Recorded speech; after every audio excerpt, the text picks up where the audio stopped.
Although I've sent myself into exile, I'm still doing essentially the same things as before. Do you still have any questions for me before we start our investigation? One of my former subordinates told me that this title has its origins in a strange incident.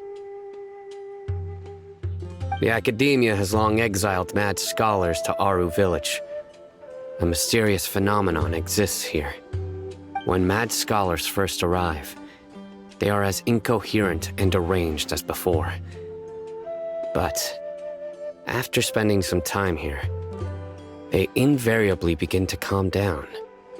Initially, the people of Aru Village greatly resented having to take in the mad scholars. But a strange incident one night changed that.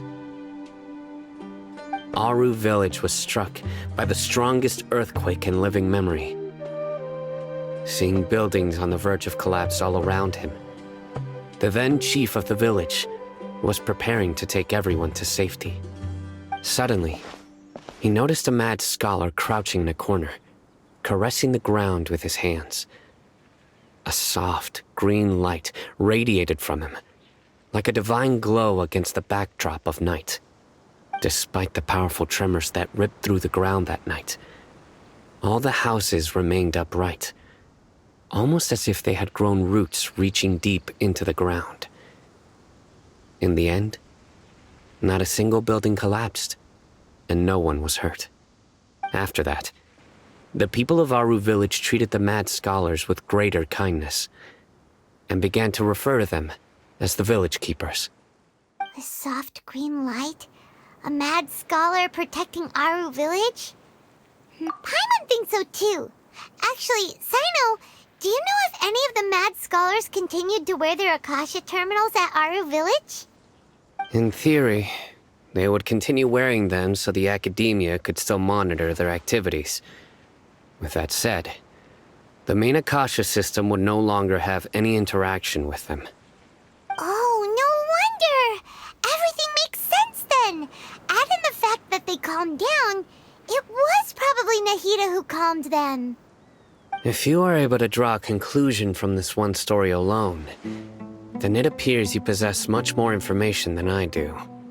So, what do you make of the story?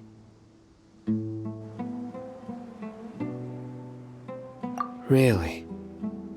Lesser Lord Kusanali. What? You don't believe us? Lesser Lord Kusanali was definitely using the Akasha to give her power to the mad scholars! No, it's not so much that I don't believe you. I'm just struck by your reasoning. Lesser Lord Kusanali, the current Dendro Archon, is she really active in Sumeru?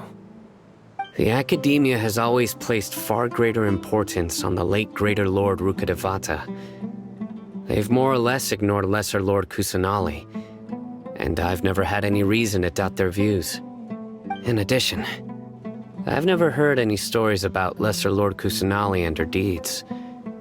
To me, she might as well have been a god that never existed. No way! Nahida definitely exists!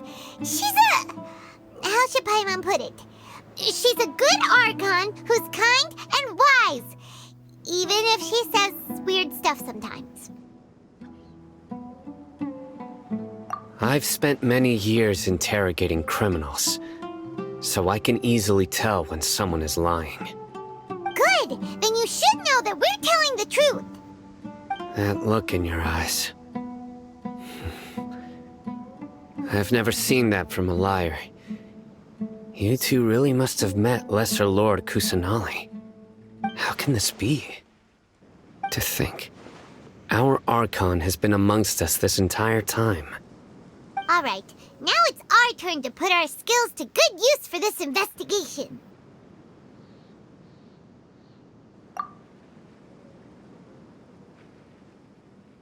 But easier said than done, especially since we don't have any leads.